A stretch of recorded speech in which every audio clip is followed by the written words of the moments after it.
Israel की ओर से Gaza में लगातार सैन्य कार्रवाई की जा रही है। हाल के दिनों में इजरायल ने गाजा पर हमले तेज किए हैं। हमलों के साथ इजरायल ने गाजा पट्टी में अपना विस्तार भी बढ़ाया है और वहां 50% से अधिक क्षेत्र पर अपना नियंत्रण कर लिया है। हालत यह है कि हमलों में फलस्तीन लोगों के मकान, कृषि भूमि और बुनियादी ढांचे इस हद तक तबाह हो चुके हैं कि अब वहां रहना असंभव है।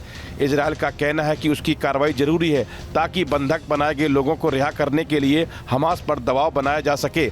हमास ने 7 अक्टूबर 2023 को इजरायल पर आतंकी हमला किया था, जिसके बाद जंग शुरू हुई थी, जो अब भी जारी है। विशेषज्ञों का कहना है कि इजरायल कब्जे वाले गाजा में लंबे समय तक रह सकता है।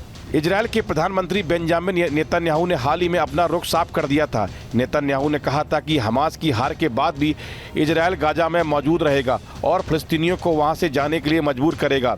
इजरायल के 5 सैनिकों ने बताया कि इजरायली सीमा के पास बफर जोन का विस्तार 18 महीने पहले युद्ध शुरू होने के बाद से जारी है। टैंक दस्ते के साथ तैनात एक सैनिक ने कहा कि उन्होंने वहां सब कुछ नष्ट कर दिया है जो वो कर सकते थे। फिलिस्तीनियों के पास वापस आने के लिए कुछ भी नहीं होगा, वो वापस नहीं आएंगे, कभी नहीं। इजरायली सेना ने कहा कि गाजा में आम नागरिकों को नुकसान नहीं पहुंचाना चाहती है। सेना अंतर्राष्ट्रीय कानून का पालन करती है। फिलहाल गाजा में किस तरह की तस्वीरें देखने को मिल रही हैं, उनसे पता चलता है कि घनी आबादी वाले स्थान अब मलबे में तब्दील हो गए हैं। लगभग 1 दर्जन नई इजरायली सैन्य चौकियां भी बन गई हैं। इजरायल ने गाजा पट्टी पर 2 प्रमुख अस्पतालों के बाहर स्थित तंबुओं पर हमले किए, जिसमें एक स्थानीय पत्रकार सहित कम से कम 6 लोगों की मौत हो गई। वहीं इस अटैक में 6 पत्रकारों समेत 9 लोग भी घायल हो गए। अस्पताल के अनुसार क्षेत्र में अलग अलग हुए हमलों में 15 अन्य लोग भी मारे गए हैं। इन हमलों के बीच अस्पताल के कर्मचारियों और डॉक्टरों के आखिरी वीडियो और ऑडियो सामने आए हैं, जिसमें वह मदद की गुहार लगा रहे हैं। वहीं दूसरी ओर इजरायली रक्षा बलों यानी कि IDF ने इस हमले को लेकर दावा किया था कि कुछ बिना हेडलाइट के वाहन इजरायली सैनिकों की ओर संदिग्ध तरीके से बढ़ रहे थे और आपातकालीन टीम के सदस्य आतंकवादी थे।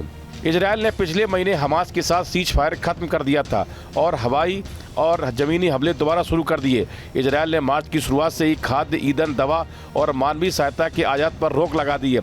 यहाँ 18 महीने चल रहे युद्ध के दौरान हजारों लोगों ने अस्पताल परिसरों में लगाए गए तंबुओं में शरण ली है। इजरायल ने कई बार अस्पतालों पर छापे मारे हैं और हमास पर सैन्य उद्देश्यों के लिए अस्पतालों का उपयोग करने का आरोप लगाया। हालांकि अस्पताल के कर्मचारियों ने इन आरोपों का खंडन किया है।